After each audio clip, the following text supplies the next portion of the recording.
Hey folks, Billy Anderson here, founder of the Courage Crusade. And today I'm going to share with you some success stories. Specifically, success stories as it relates to your inner critic. That nasty voice in your head that tells you you're not good enough and tries to keep you in your comfort zone all the time.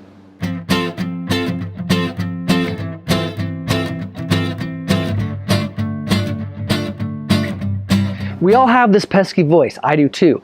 Anytime we even think about stepping out of our comfort zone, it pops into our head to try to convince us to get back in our comfort zone.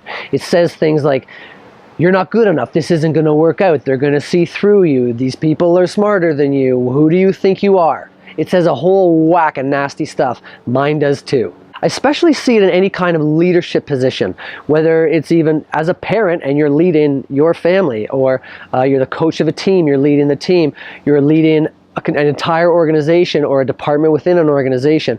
When we're leading, we're very often needing to be out of our comfort zone. We don't always have all the answers. So one of my clients, her inner critic said to her, your opinion doesn't matter. And once we figured that out, she then challenged it. She went out and in her work and in her personal life, she tried to speak up more. She tried to share her opinion.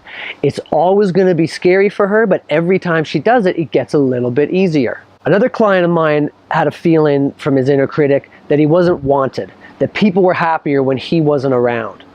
So what he tried to do is he tried to insert himself into different groups and into different scenarios. And when he'd go to, say, a social function, he would try to start conversations with different people. And that inner critic would say, no, don't do it. They don't want you around.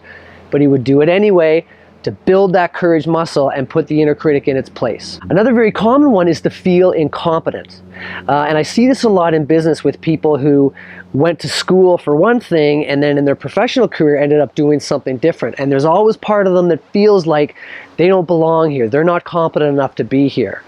But in order to not let that inner critic completely control their life and keep them in their comfort zone forever, they try to do new things. They try to take on new projects. They try to speak up more and share their opinion and prove that, you know what, I do know some stuff. I've got some experience. I am competent.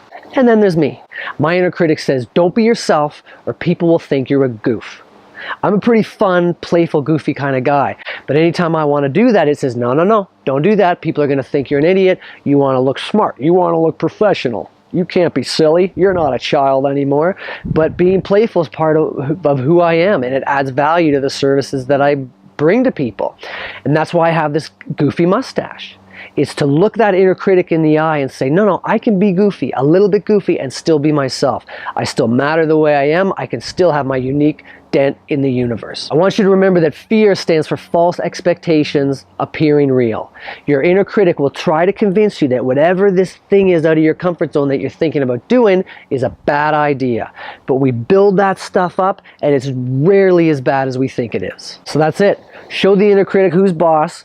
Face those fears head on, get out of your comfort zone, and have yourself a courageous day.